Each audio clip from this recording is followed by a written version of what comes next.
بسم اللہ الرحمن الرحیم۔ السلام علیکم۔ ابو یزید بسطامی کا آخرت کی خوف کا واقعہ۔ ابو یزید بسطامی ایک دن اس حال میں باہر نکلے کہ ان پر گریہ وزاری کا اثر تھا۔ کسی نے آپ سے اس کا سبب پوچھا۔ آپ نے فرمایا کہ مجھے یہ خبر ملی ہے کہ قیامت کے دن ایک بندہ آئے گا اور کہے گا کہ اے میرے رب، میں قصاب تھا، فلاں شخص میرے پاس آیا اور مجھ سے گوشت کا باؤ چکایا اور انگلی میرے گوشت پر رکھی، حتیٰ کہ اس کی انگلی نے گوشت پر نشان کر دیا اور اس نے گوشت نہیں خریدا، اور آج میں اسی قدر کا محتاج ہوں۔ پس اللہ تعالیٰ حکم دے گا کہ اس شخص کی نیکیوں میں سے قصاب کے حق کے بقدر اس کو دیا جائے۔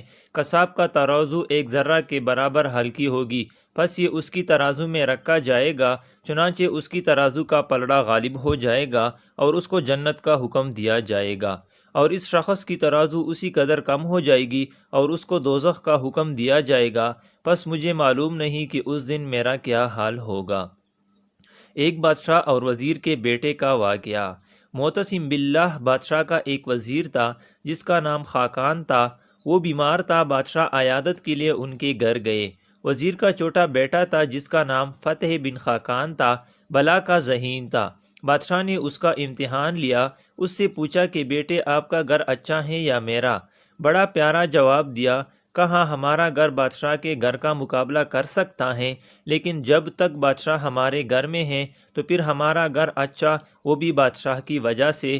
زینت المکان بالمکین، بادشاہ نے داد دی۔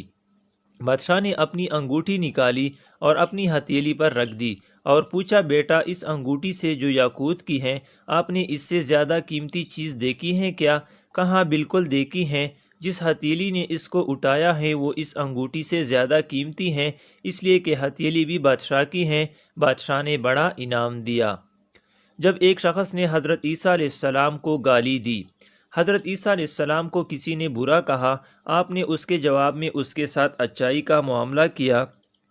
دیکھنے والا بڑا حیران ہوا اور پوچھنے لگا، حضرت، اس نے آپ کے ساتھ اتنی بدتمیزی کی اور آپ اس کے ساتھ اتنے اچھے اخلاق کے ساتھ پیش آئے؟ آپ نے فرمایا، ہر برتن سے وہی کچھ نکلتا ہے جو کچھ برتن میں موجود ہوتا ہے۔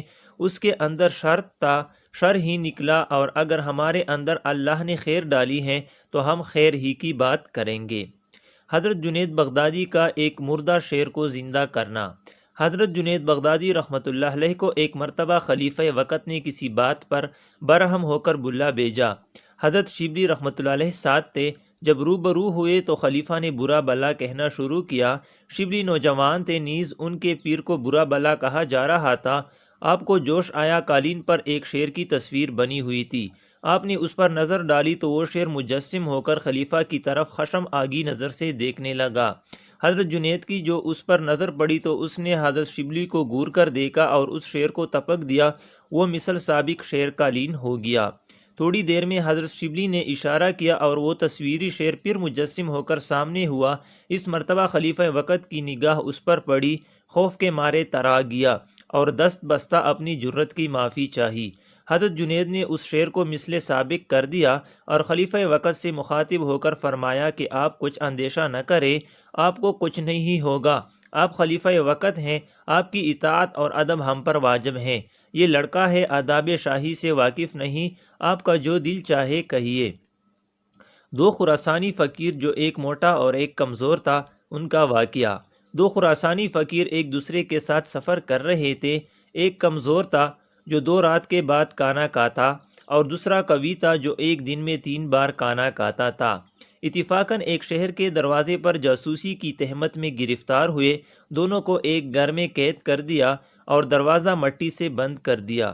2 ہفتہ کے بعد معلوم ہوا کہ بے قصور ہیں۔ دروازہ کھول دیا۔ لوگوں نے قوی کو دیکھا، مردہ تھا، اور ضعیف زندہ سلامت تھا۔ لوگ اس سے تعجب میں رہ گئے۔ ایک حکیم نے کہا، اس کے خلاف ہوتا تو تعجب ہوتا، کیونکہ یہ زیادہ کھانے والا تھا، وہ بھوک کی تاب نہ لا سکا، مر گیا۔ اور دوسرا صابر تھا، اس نے مجبوراً اپنی عادت کے موافق صبر کیا اور سلامتی کے ساتھ چھٹکارا پایا۔